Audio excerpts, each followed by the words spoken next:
তোমরা ভাবছো তোমাদের উপরে কোনোদিন বিপদ আসবে না, তোমরা ভাবছো এই মোবাইল টিপতে টিপতে তোমরা একদিন কবরে যাইবে, তোমরা ভাবছো এই নারী দেখতে দেখতে তোমাদের এভাবেই হায়াত শেষ হবে। কে তোমাদের বাবা, কে তোমাদের মা, কে তোমাদের আল্লাহ, কে তোমাদের নবী, কে তোমাদের ধর্ম, কি তোমাদের কিতাব, কিছুই জানো না।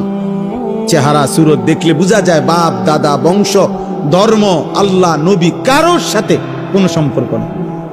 চুল, চেহারা, লেবাস, পোশাক, জামা, গেঞ্জি, শার্ট, চলাফেরা, পেশাব পায়খানা দেখলে, হাঁটা চলা দেখলে, সারা দিনের আড্ডাবাজি দেখলে, আহারে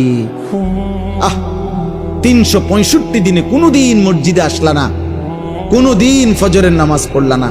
মুসলমান এমন হয়? তোমার বাবা দাদা এমন ছিল?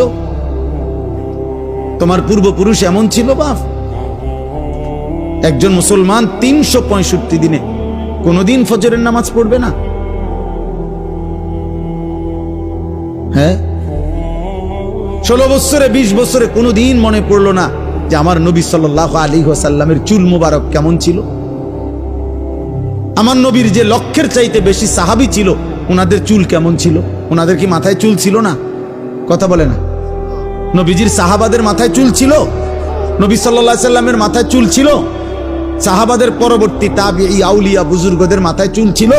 তো ওনারা কিভাবে রাখলেন? তুমি কি রাখলা? কারে দেখে দাড়ি কাটলা? কারে দেখে বিড়ি সিগারেট খাইলা? কাকে অনুসরণ করতে গিয়ে নারী দেখো, ছবি দেখো? কারে দেখতে গিয়ে, কারে অনুসরণ করতে গিয়ে পেশাব করে একবারও পানি নাও না, ঢিলা কুলুক টয়লেট পেপার ব্যবহার করো না? হায় হায় বাপ, মুসলমান এমন হয়? মুসলমান এমন হয়? আল্লাহ আমাদেরকে হেফাজত করে। কোরআনুল কারীমে আল্লাহ বলছেন, ইয়া আইয়ুহাল্লাযীনা আমানু লা তাত্তাবিউ খুতুওয়াতিশ শাইতান, হে মুমিনগণ কোনোভাবেই শয়তানের পথ ধরো না, শয়তানের পথ অনুসরণ করো না।